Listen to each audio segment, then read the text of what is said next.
مرد کی کمائی پر سب سے زیادہ حق کس کا ہوتا ہے؟ ایک عالم دین کے پاس ایک شخص جاتا ہے اور وہ یہ سوال پوچھتا ہے اور وہ آگے سے اتنا خوبصورت انداز میں مثال دے کر وہ آگے سے جواب دیتے ہیں، وہ میں آپ کے ساتھ ابھی شیئر کرتا ہوں۔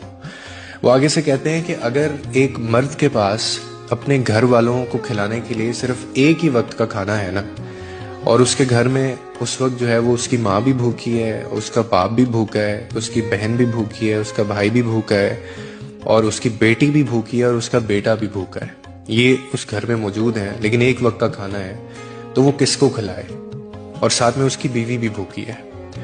تو وہ آگے سے کہتے ہیں کہ وہ ایک وقت کا جو کھانا ہے وہ صرف اور صرف اپنی بیوی کو دینا واجب ہوگا اس کے لیے۔ کیوں؟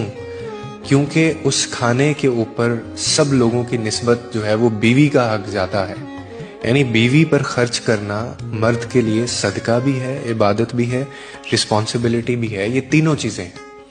کیوں؟ اب میں آپ کو ریزن بتاتا ہوں۔ کیونکہ یہ وہ رشتہ ہے، میں نے آگے بھی کہا ہے، جو خون نہیں ہے آپ کا، لیکن وفا اس میں دیکھیں کتنی ہے۔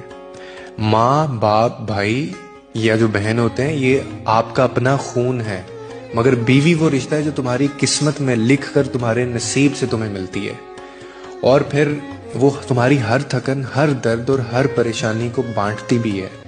اس کے دل میں تمہارے لیے دعا بھی ہوتی ہے، تمہاری راہ میں قربانی بھی ہوتی ہے، اور پھر اللہ نے اسی رشتے کے بارے میں یہ فرمایا ہے کہ عورتیں تمہارے لیے لباس ہیں اور تم ان کے لیے لباس ہو۔ یعنی آپ اگر اس کو تھوڑا سا سمجھیں کہ ایک دوسرے کا سہارا بھی، عزت بھی اور پردہ بھی، اسی لیے بیوی پر خرچ کرنا وہ محض ایک فرض نہیں ہے، بلکہ وہ محبت کا اظہار بھی ہے اور وہ صدقہ بھی ہے۔ باقی آپ کے بلڈ ریلیشنز ہیں۔